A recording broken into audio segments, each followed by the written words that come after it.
श्री कृष्ण का उखल से बांधा जाना।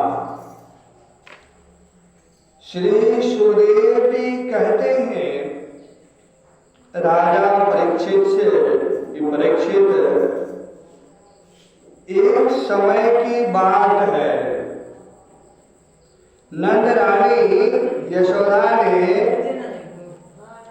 घर की दासियों को तो दूसरे कामों में लगा दिया और स्वयं अपने लाला को मक्खन खिलाने के लिए दही मथने लगी।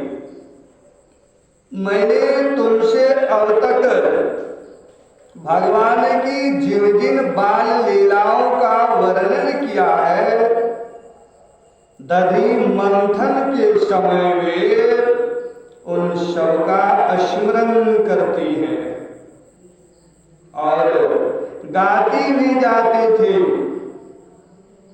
वे अपने स्थूल कटी भाग में सूत से बांधकर रेशमी लहंगा पहनी हुई थी। उनके स्तनों में से पुत्र प्यार में, पुत्र स्नेह की अधिकता से दूध चूता जा रहा था और वे कांप भी रहे थे। नेति खींचते रहने से बाहें कुछ थक गई थी। हाथों के कंगन और कानों के कर्णफूल हिल रहे थे। मुंह पर पसीने की बूंदें झलक रही थी। चोटी में गुथे हुए मालती के सुंदर पुष्प गिरते जा रहे थे। सुंदर भाव वाली यशोदा जी इस प्रकार दही मथ रही थी। उसी समय भगवान श्री कृष्ण स्तन पीने के लिए दही मथती हुई अपनी माता के पास आए। उन्होंने अपनी माता के हृदय में प्रेम और आनंद को और भी बढ़ाते हुए दही की मथानी पकड़ ली तथा उन्हें मथने से रोक दिया। श्री कृष्ण माता यशोदा की गोद में चढ़ गए। वात्सल्य स्नेह की अधिकता से उनके स्तनों से दूध तो स्वयं झड़ ही रहा था। वे उन्हें पिलाने लगी और मंद मंद मुस्कान से युक्त उनका मुख देखने लगी। इतने में ही दूसरी ओर अंगीठी पर रखे हुए दूध में उफान आ गया। उसे देखकर यशोदा जी उन्हें अतृप्त ही छोड़कर जल्दी से दूध उतारने के लिए चली गई। इससे श्री कृष्ण को कुछ गुस्सा आ गया, क्रोध आ गया। उनके लाल लाल होंठ फड़कने लगे। उन्हें दांतों से दबाकर श्री कृष्ण ने पास ही पड़े हुए लोढ़े से दही का मटका फोड़ डाला। बनावटी आंसू आंखों में भर लिए और दूसरे घर में जाकर अकेले में बासी माखन खाने लगे। यशोदा जी औटे हुए दूध को उतार कर फिर मथने के घर में चली आई। वहां देखती है तो दही का मटका कमोड़ा टुकड़े टुकड़े हो गया है। वे समझ गई कि यह सब मेरे लाला की करतूत है। साथ ही उन्हें वहां ना देखकर यशोदा माता हंसने लगी। इधर उधर ढूंढने पर पता चला कि श्री कृष्ण एक उल्टे हुए उखल पर खड़े हैं और छीके पर का माखन ले लेकर बंदरों को लुटा रहे हैं। उन्हें यह भी डर है कि कहीं मेरी चोरी खुल ना जाए, इसलिए चौकन्ने होकर चारों ओर ताकते जाते हैं। यह देखकर यशोदा रानी पीछे से धीरे धीरे उनके पास जा पहुंची। जब श्री कृष्ण ने देखा कि मेरी मां हाथ में छड़ी लिए मेरी ही ओर आ रही है, तब झट से औखली पर से कूद पड़े और डरे हुए की भांति भागे।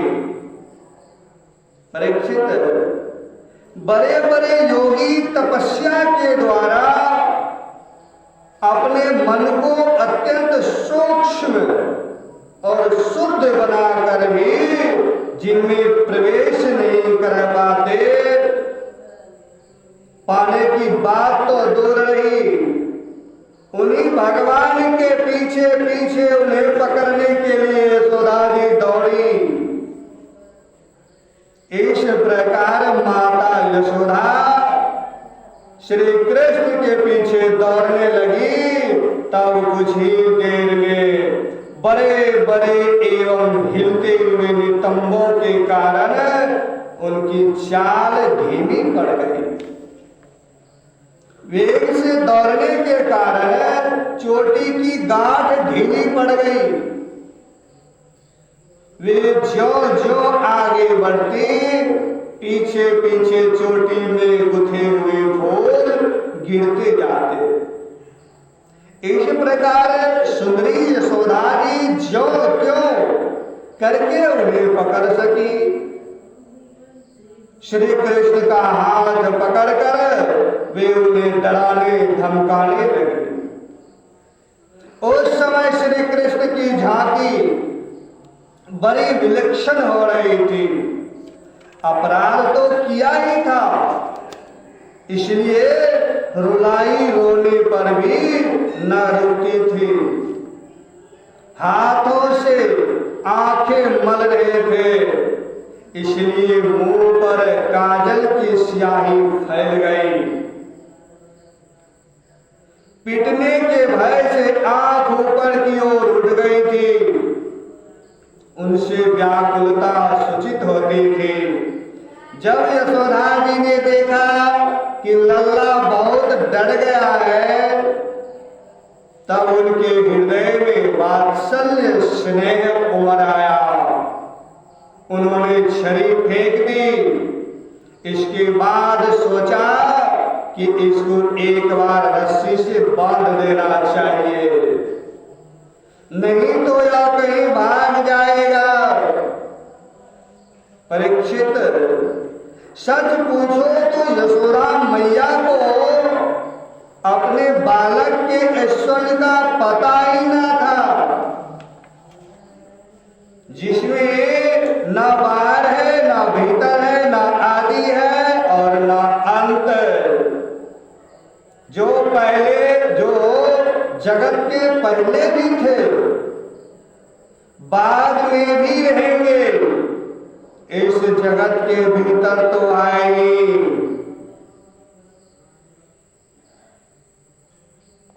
बाहरी रूपों में भी है, और तो क्या जगत के रूप में भी स्वयं वही है।